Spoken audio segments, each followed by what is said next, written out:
फसतोस तू. हो, माणसं ओळखण्यात फसतोस तू. आणि मग असं का होतंय हा विचार करत बसतोस, हो ना?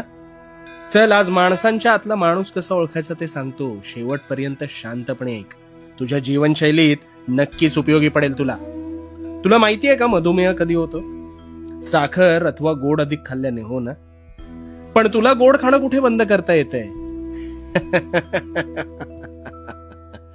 तुला तर ते अधिक प्रिय आहे. आता हे मी का सांगतोय असं वाटतंय ना तुला? तर आता ऐक. ह्या साखरेसारखी जी माणसं अधिक गोड असतात ना, ती तुला अधिक प्रिय वाटतात, पण नकळत तीच घात करतात तुझा.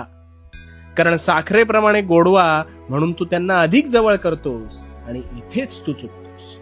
माणूस हा स्पष्ट बोलणारा असावा, उगाच आडेवेडे घेऊन बोलणारा नसावा.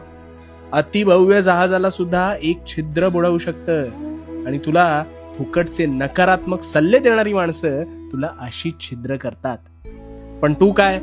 तू ते आत्मग्रहण करतोस आणि स्वतःचा आत्मविश्वास कमी करून स्वतःलाच कमी लेखतोस. अरे, जहाज निर्जीव असल्याने छिद्राकडे दुर्लक्ष करण्याची त्याकडे क्षमताच नव्हती. पण तू ही नकारात्मक छिद्रच जर पत्करली नाहीस, तर त्या नकारात्मक विचारांचे छिद्र न पडता पाणी तुझ्या डोक्यावरूनच जाणार नाही.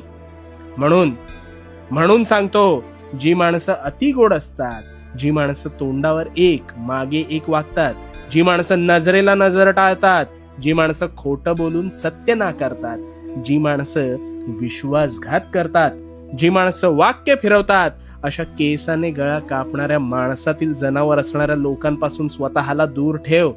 अरे, व्यक्ती परखड आणि स्पष्ट बोलणारी असेल तर ते योग्य आहे, कारण अशांच्या मनात खोट नसते. त्यामुळे आता यापुढे माणसं ओळखायला शिक, भलं होईल तुझं. आणि हो, भिवू नकोस, कारण मी तुझ्या पाठीशी आहे. भिवू नकोस, मी तुझ्या पाठीशी आहे.